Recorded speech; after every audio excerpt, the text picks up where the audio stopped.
பாருங்கள் ஃப்ரெண்ட்ஸ், நம்மளுடைய வெஜிடபிள் அப்பளம் வந்து நல்லா காஞ்சிடுச்சு. இப்போ நம்ம இதை ஃப்ரை பண்ணலாம் ஃப்ரெண்ட்ஸ். இப்போ நான் எண்ணெய் நல்லா காய வச்சுருக்கேன். இப்போ அந்த வெஜிடபிள் அப்பளம் வந்து நம்ம ஃப்ரை பண்ணி எடுத்துக்கிடலாம்.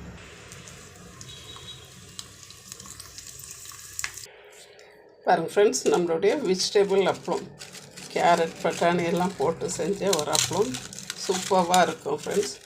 குழந்தைங்களுக்கு இது வந்து ஒரு டிஃப்ரெண்ட்டாக இருக்கும்.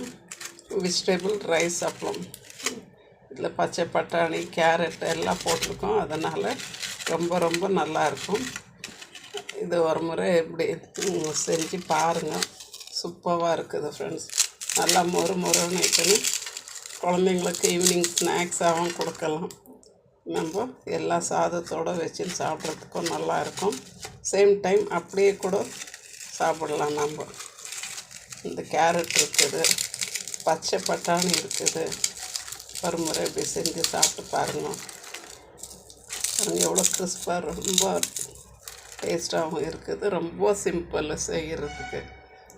தேங்க்யூ ஃபார் வாட்சிங் ஃப்ரெண்ட்ஸ். ப்ளீஸ் ஷேர் பண்ணுங்கள், லைக் பண்ணுங்கள், சப்ஸ்கிரைப் பண்ணுங்கள் friends. Thank you. Hi friends, happy morning. Welcome to all channel friends.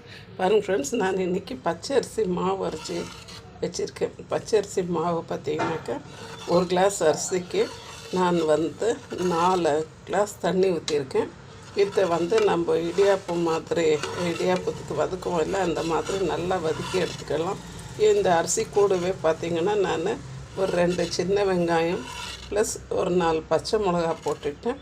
உப்பு போட்டு இதை வந்து நல்லா கொஞ்சம் கெட்டி பதம் வர அளவுக்கு, அதாவது நம்மளுக்கு பக்குவம் எப்படின்னாக்கா அந்த இடியாப்பத்துக்கு நம்ம வதக்கி விடுவோம்ல, அந்த பக்குவம் வர அளவுக்கு நம்ம இதை கைவிடாமல் வதக்கிக்கிட்டு இருக்கலாம்.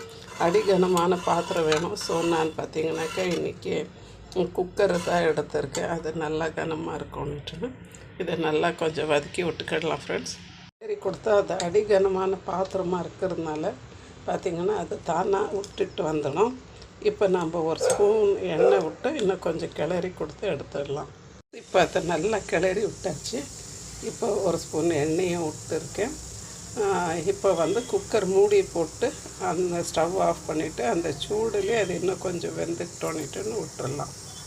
ஃப்ரெண்ட்ஸ், இப்போ அந்த குக்கரில் வேக வச்ச மாவை கொஞ்சம் மறுபடியும் நான் வந்து ஒரு இட்லி பாத்திரத்தில் இப்படி எடுத்து உருண்டை பிடிச்சி இதில் வச்சுருக்கேன். இதில் கொஞ்சம் வேக வச்சு எடுத்துடலாம். நம்ம இடியாப்பம் வைக்கிறாப்புல இதை கொஞ்சம் வேக வச்சு எடுத்துடலாம் ஃப்ரெண்ட்ஸ். நான் இப்போ இட்லி பாத்திரத்தில் வச்சு இதை கொஞ்சம் வேக